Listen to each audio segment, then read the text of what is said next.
let's get started. I'd like to introduce our first speaker, Sandy Stelling, Managing Director of Customer Research and Development at Alaska Air Group. She oversees the company's Center of Excellence on Custom Innovation to develop solutions to advance the customer experience. She's also responsible for customer insights and analytics and customer communications for Alaska Airlines. During her 15 years with Alaska, she's also served in numerous leadership roles in airport operations and aircraft maintenance.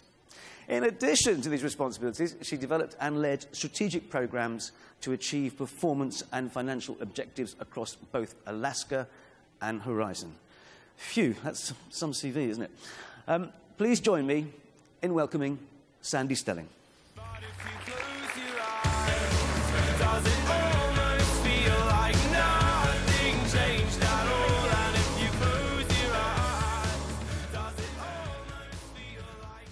So good morning, everybody. Welcome to the Pacific Northwest. How many of you guys, it's the first time here in Portland? All right, you guys are in for a good couple days. So my name is Sandy Stelling. I'm with Alaska Airlines, based in Seattle. And I'm really excited to be here with you guys this morning. You're in our neck of the woods, and I live right up the road in Seattle. And we have the opportunity today to share a little bit of our story. When I talked to the folks at Apex, they were saying, hey, it'd be great to have an airline tell a little bit of what their story is. And some of the folks I've already talked to this morning said, how is it as the end user? Tell us how it's going for you. So I thought a good way to do this was first introduce you a little bit to Alaska. So how many of you are really familiar with Alaska Airlines? A couple here in the front row, thank you. So we were founded in 1932 in Alaska, as you can imagine where the name comes from. And we have a pretty unique history, starting out like many other airlines, a lot of mergers, acquisitions, combinations, to bring us to who we are today. And somewhere in our history, we moved down to Seattle, and we really started to grow more domestically. And now we fly also to Canada and Mexico, and show you a little bit about who we are. So we have grown. I've been with Alaska now over 15 years. And when I started working for Alaska, we didn't even fly east of Denver. So just to give you a sense of what our growth has been. We've also grown to the fact now we have well over 14,000 employees. We have a fleet of over 140 aircraft, and we fly to over 100 destinations. What's also unique about us with our customers, for our customers, is our partners. We have a broad international partnership. Even some newer partners you may have heard recently, Hainan and Icelandair, are not here. But we're able to offer over 900 worldwide destinations to our customers, which isn't bad being the little airline in the Pacific Northwest. So a couple things to talk about before I get into really what the passenger experience is like. It really starts with this for us. For us, the basics are, time is probably the most precious currency for our customers, right? How many of you know when you travel, it's all about time, and it's about the hassles you experience. So we worked really hard to make sure that we deliver our passengers on time to their destinations. And we've been recognized by Flight Stats the last 5 years as the #1 airline in North America to do so. It's something that our employees work day to day on, very hard and very proud of. And we do it because it is something that matters to the passenger experience, as well as some of the other things that we'll get into on board. We talk about mobility. On that earlier slide, right, 71% of the customers board the aircraft with a smartphone now. And this has been a big area of investment for Alaska, and we've seen our customers respond tremendously positively about our app. Very proud of it. It's been recognized. But more importantly, it just helps save customers time, and it helps make the experience completely hassle-free, putting everything they need at their fingertips, including the ability to pre-order their food on their flights, obviously check-in, upgrade, change flights, and a lot of the other features. And these features are actually developed and prioritized by our customers. So we listen to them. They tell us what they need, and then we're able to move forward and deliver for them. So this is kind of really, I think, the bulk of what I wanted to share with you this morning. When you talk about how we got here, from 2000 to 2010, the U.S. airline industry went through tremendous change, right? So after 9/11, Alaska also prior to that had an incident. All the airlines were in cost cutting, most of them going through bankruptcy, us doing what we could to not go through bankruptcy. That took a lot of structural change into the airline.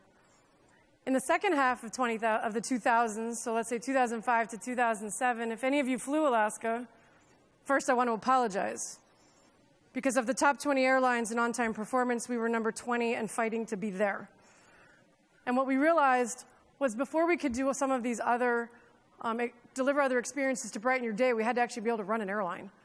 And so we doubled down, and we measured, and we put process in place, and we innovated around running an airline. And we've been able to maintain those gains going forward. And I kind of highlight that because building a cost model for sustainability and growth, building an operations model for sustainability and growth, you'll see a little bit of pattern of how we take on now the passenger experience to build for sustainability and growth. So you'll see that we sort of have a playbook that we've been sticking to now since 2010, really focusing on the passenger experience. So we'll go into each of these. I thought I would take you through a little bit about the aircraft, the entertainment, the food and beverage, as well as I want to touch on employees, because from where I come from, that's a really big piece of the experience as well.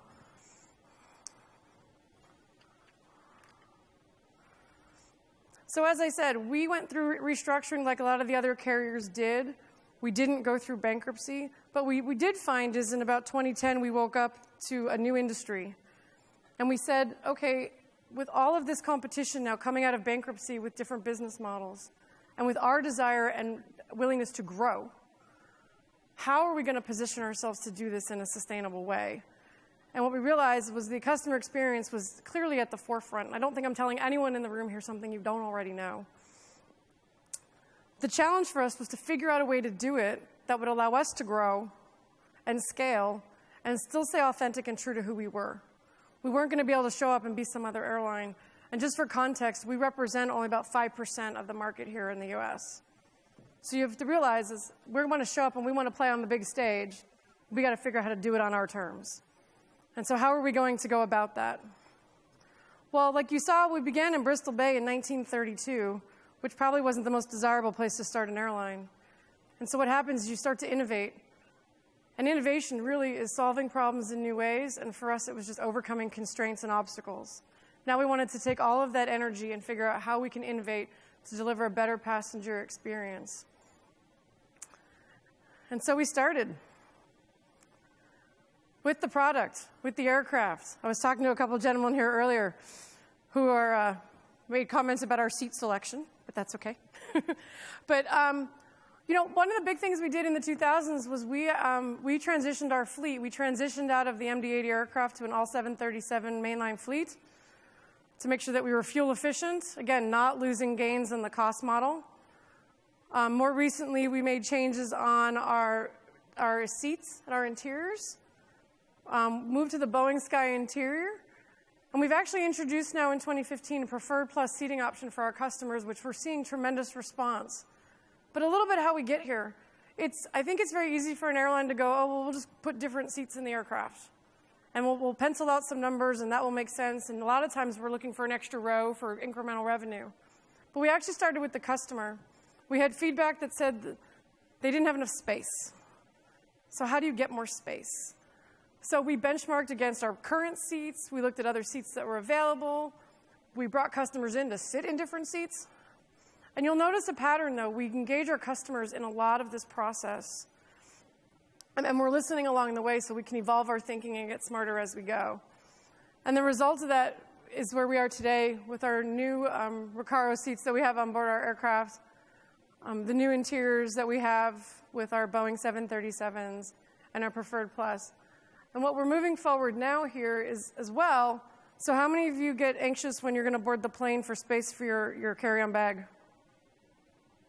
Nobody? You guys aren't telling me the truth, I know that.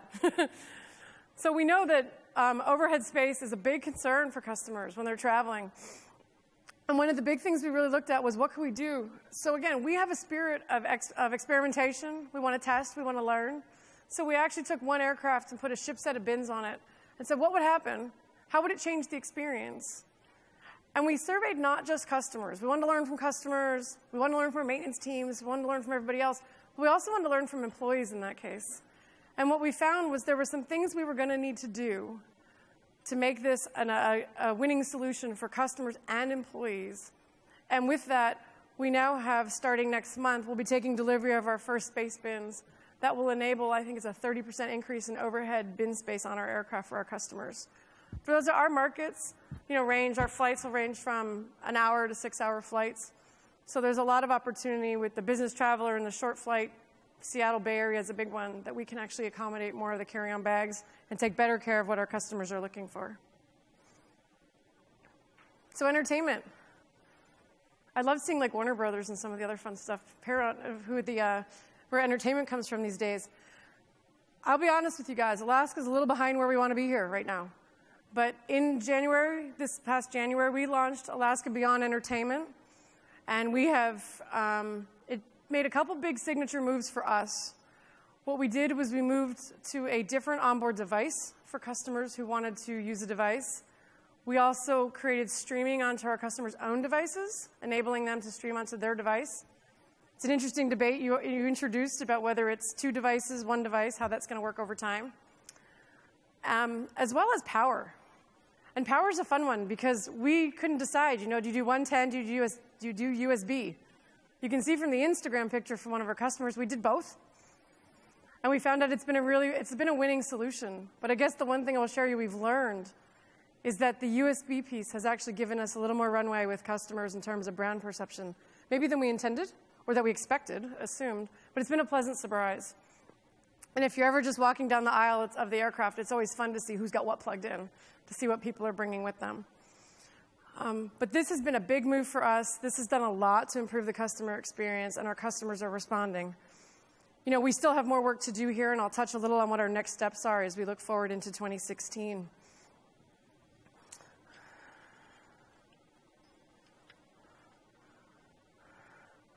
So the other one I'll touch on in entertainment comes in Wi-Fi.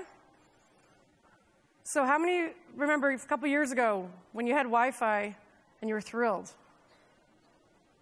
I knew once I flew to Alaska and we had Wi-Fi over Canada, and I was giggling. It was so exciting. We're like, oh my gosh, it's not now we're in a place that Wi-Fi is expected. And if you don't have Wi-Fi, you're well behind the power curve where you need to be. And customers will actually make choices of whether or not you can guarantee Wi-Fi on that flight. Our lives have changed to the point that it used to be the quiet time to get away, and now it's the productive time, or perhaps for the millennials, it's the social time. But you can't be unplugged and you can't be unconnected. So Alaska's a little behind where we want to be, but we are making investments to improve our Wi-Fi on our aircraft. Again, we've been listening to customers on this. One of the things we talked about, I mentioned earlier, was daily surveys. We actually get 11,000 surveys a week from customers who fly on us, and we are able to respond to all of their concerns that come through, both at an individual customer level and as a system level. And I will tell you, Wi-Fi is something we're listening to loud and clear, and we're moving as fast as we can to make those improvements for customers. We may be starting out on markets where it matters more, but we're continuing to make those efforts. So food and beverage. It was funny on the earlier slide, it's like food isn't as important. I'll be honest, at Alaska, I'm really proud of our food, which is funny as an airline to say, I'm proud of our food. But we said, we're from the Pacific Northwest. Part of our opportunity is to be a little different and just being authentic to who we are. And we really appreciate locally sourced, high-quality products, and we appreciate them because our customers appreciate them. And so on this slide here, just if you're not familiar, welcome to the Northwest, Chateau Ste. Michelle award-winning wines are from Washington. That one picture is our Alaska magazine, but that is Tom Douglas, a celebrity chef in the Seattle area with about 13 restaurants in a square mile. And we now have Tom Douglas signature meals on our flight in coach, which sometimes upsets our first class passengers. Sometimes they think our coach food is a little better than first class, so an opportunity there. But also partnering, whether it's with local Sun Liquor distilleries. Starbucks coffee is in our backyard. Beecher's Cheese and Alaskan Brewing out of Juneau, Alaska. But what we have found is that our customers really respond to that local flair. And they really appreciate something that also says, hey, it feels like home. So whether they're flying us to our newest destination of Nashville or now JFK, when they get on board our aircraft, they get a little taste of home. And for those customers, as we're growing, who don't know Alaska, it's a way to introduce them to the Pacific Northwest, something that is uniquely ours. So employees. So I know I don't think there's a booth downstairs for employees. I'll give you guys that. But there's a lot of ways that we can really empower employees. During the introduction, you heard I actually lead our customer analytics department. in addition to our innovation department. And with the analytics group, what we're really trying to understand is, you can call it a big data project. How do you bring all the customer insights, the iPassenger that I saw earlier on the screen? There's a real interesting fine line that I appreciate Apex is going to take on about how you look at this data and how you got to be careful on a cool to creepy spectrum on what we know about customers and passengers and what kind of experience we can create for them. If all of a sudden I know you drink red wine on every flight before 9 a.m., you may not want me to tell you that when you're sitting with your boss. Just an example. So there's things like that where I may know all of that, but I have to be real sensitive what kind of experience I want to create for you. And so when we think about it, I think technical folks, and I am one, will say it's a big data project. We actually don't take it on that way. We're taking it on as a humanity project. The opportunity for us at Alaska, like I said, we started small. We still have flight attendants and passengers, airport employees and passengers who've known each other for decades in some of our small towns. They know that when they go to the ticket counter and they get on board, it's the same flight attendant they see every Thursday at 10. They know whether that customer is getting on board for a family emergency or a vacation or a business trip. Our opportunity is to figure out how to use data to scale that intimate experience. And that's where employees are a big piece of how we can deliver that. And it's really sensitive for us as we're looking to grow the rate that we've been growing, because we're hiring new employees all the time. And so how can we help them create and emulate that experience that we know exists in other parts of the operation in our company? It's a little scary, but it is a challenge that we take wholeheartedly and said, this is what's really going to be important. Because as all of the technology comes in and all of the new features we can bring on board, there's moments you guys can take it to as like a little bit of an arms race. And at the end of the day, I do believe that it's employees who are going to differentiate and bring all of that to life and deliver that experience when you're spending that much time together on that flight.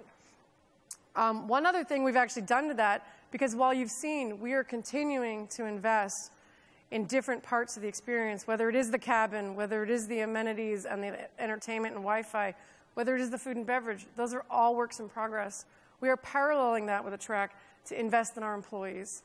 And the two ways, one is this mobile devices that our flight attendants now have an iPhone 6.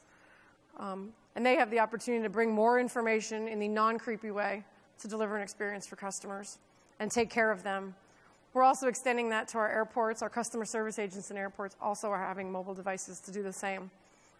But second to that, we're investing in the people themselves. And we are now we're a company of 14,000. We're putting over 8,500 frontline employees through a day-and-a-half workshop where we're spending time about what it means with technology, with today's day and age, with the growth, with the change. How do you deliver an exceptional experience for customers? And they're getting the opportunity to not only celebrate the legacy and history of where we've come from, but to really be inspired and motivated to go forth and deliver that experience every day. And where we close that loop with employees, as I said earlier, is with our daily surveys. We have, again, over 11,000 surveys a week from customers. Over 20% of them actually leave additional comments and feedback. And just to give you a set of examples, there are a lot of them that are concerns, and we take them to heart, and we address them with every single customer, as well as at a systemic level. We also have the opportunity to receive kudos for employees. And so it's kind of fun to stand here and say that within 12 months of the program, we'd received over 70,000 kudos for our employees that we were able to deliver to them. And what that does, more powerful than any concern or complaint, is it inspires them and motivates them to go forth and do more, do good. So when we talk about all of the things you need in the ecosystem of the passenger experience, measuring and building it into a system that allows you to understand the health and how you're doing and where you need to move, just like we had done in the early 2000s with cost, just like we had done in the late 2000s with operations, we're now doing that with the customer experience with all of the employees and stakeholders involved. So now the question is it working? We'd like to think so, but really we look to our customers to tell us if it's working. So I do get to tout a little bit and say, so far, so good. So far, so good is this year we were honored to be recognized 8 years in a row by J.D. Powers for Best in Customer Satisfaction. And while this is a tremendous award and we're honored to receive it, I think more importantly, it's to know the day-to-day moments and the feedback we get from our customers is equally, if not more, compelling for us to say we're doing the right thing. I think the story you told about Southwest, the stories you heard about the Delta pilot and the pizza, I was like, I think all the airlines have the stories. You're right, they're not well told. We have the opportunity to see some of them internally and share them, but I love that you guys are doing those awards because there are a lot of stories out there. So far, so good, but we know we can't rest on our laurels, and that's what's really important too, is make sure we do not rest on our laurels. The airline that sits down and says, okay, we got this, is the airline that's soon to be done. So a couple keys to our success and what we need to do to take forward for us is we have to stay authentic to who we are. Like I said, we're 14,000 people. We're up here in the Pacific Northwest. We've been growing gangbusters. It's been great fun.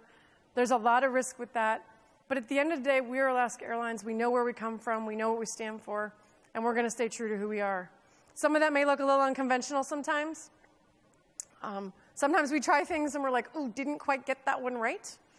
But it really goes to our spirit of experimentation and test and learn. We put out our Alaska Beyond in-flight experience, and we learned a couple things right out of the gates. But we were able to quickly be on top of it and adjust and adapt. And we were able to do that because we're very closely listening to customers and employees through the entire time. By involving employees in this, you get your best brand ambassadors you could ever hope for. Right? They'll help you sell whatever it is you're trying to sell. If they're involved and they buy into what you're trying to do. And then listening and act on that feedback. What we have found is when we've reached out to customers and thanked them for their feedback, one, they're typically blown away. Again, I think the airline industry still has some room to do from a brand perspective, an image of who we are and how we operate. But that transparency, that collaboration, and that commitment that we actually want to give them a great experience, it does wonders for the relationships we're building with customers. And those are long, enduring relationships. But at the end of the day, if I can listen, that's great. I have to take action. And as an airline, that's something that we're very committed to, is make sure we take action when we find out that there's something we're not delivering right on. Whether that's at an individual, again, for one customer, or whether it's something that we've introduced into our operations or our experience that is not working. We'll go make those changes. And we're letting the data and the system of measurement help us drive what we're trying to do. And we're not done. So some challenges and opportunities. So I'm sure some of the other airlines here share some of these. But quality and consistent delivery, whether that's with vendor partners, whether that's with the employees who are delivering the service, that's probably where we have the highest variability. We have 3,700 flight attendants, and about a third of them are new hired in the last 18 months. So if you think about their level of understanding of the business for someone who's been with us, we have 40-plus year flight attendants. We have risk for some variability in delivery of the experience. But so it's something that we're cognizant of. For mainline and regional differences, this is a nut, I'll be honest, I'm not sure we've cracked yet. Right? Whether it's fleet type, or it's cities you serve, markets you serve, but understanding duration of flight. It's really hard to deliver a remarkable experience in 23 minutes. However, it wasn't that long ago in our history, I learned this about Alaska before I joined. On a 42-minute flight, I'll just tell you, from Seattle to Spokane, we used to serve a full steak dinner. I'm not sure who ate it, but we served it. But you just think about how the industry has changed and what the opportunity is. We really want to take a look at the mainline and regional differences, because when we go out and we market and we talk to customers about what we offer, and then they show up that day and it is not there, it's just a recipe for disappointment. So being sure that we can be real clear so that it's easy for customers to understand and know what to expect puts the burden on us to deliver. Cost and time to implement. Some of the technologies, and I think you heard, I used to work in aircraft maintenance. I dream of genie all the planes tomorrow into something else. I wish that I could. So sometimes there is a cost and time to implement, and a risk that the timeline it takes to get it done, with the rate of change of everything happening in technology, did you miss that boat? And how do you stay ahead and leapfrog the next one? It's a real challenge for all of us. It's all changing quickly. And not only is the technology changing, but how the passenger uses it and how it exists in their life. If you think about it, 5 years ago, 10 years ago, there was no iPhone. There was no smartphone, and the way that we traveled was completely different. You remember all the passengers would carry the piles of paper? Right? You're right, now it's all in your phone. So so how do we think about what the future is going to look like? And not only what technology will bring, but how the passengers will embrace it and use it in our industry. It's an interesting puzzle that we're going to have to work together to solve. Strong vendor partnerships. I love the statement earlier that obviously we can all win here. There is a huge opportunity for us all to work together to win in this industry, and we will get there if we keep our eye on that customer, because that'll be the North Star we all share. We'll work together to find the business models that work. We'll work together to find the solutions that work. And the customers will be the ones that tell us if it works or if it's not. And so building those strong partnerships over time is really powerful. As I said earlier, the changing customer expectations. We've been learning a lot about our millennial passengers. And to be honest, we're probably a little nervous for who we've been and where we are in our journey. We're realizing we have to take a little bit more of a look and make sure, are we bringing the right products and offerings to the table for the millennials? You know, we have a very strong core elite customer base. But we have to think about those millennials as our future core elite customer base. And their needs are different than those that we serve today. So it really is interesting of how we have to have ethnographers and other sociologists on staff or something that we can access to understand what's going on with humanity so that we know how to show up for that. And then just competition. You know, the biggest thing we've seen here in the U.S. is with a lot of the larger carriers coming through mergers and bankruptcy and all the structural changes in our industry and fuel prices down, the competition's never been hotter. And what's really fascinating is it isn't all about price anymore. It used to be you just go compete on price, and that's who you're going to fill your plane with. And that isn't how it works anymore. Customers have the opportunity and the luxury for choice. Heard choice mentioned earlier.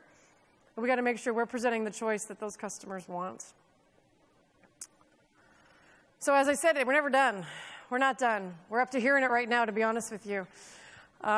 Those pictures look great in those first couple slides. Look at all the things we've done, because I don't have pictures of what we're doing now. But we are provisioning these new space bins on deliveries. We'll take our first delivery in October, and we're really excited about that. We talked about the money being spent for retrofitting. That's another challenge we're going to have to tackle, to retrofit our existing fleet as well as forward-looking deliveries. But really understanding, it's very easy to be the finance guy and say, why would we spend all this money on a bin? The bin makes me no money. If anything, I'd rather them check the bag and collect the fee. But the reality is we have to put the customer at the center of the decisions we're making and figure out where else we could drive revenue for this business. And because if we don't do that, those customers are going to fly somebody else. So it's a very interesting debate. I'm sure some of you at other airlines are having these debates when you want to invest in customer experience, because some of them have some pretty interesting price tags when you get into aircraft retrofit.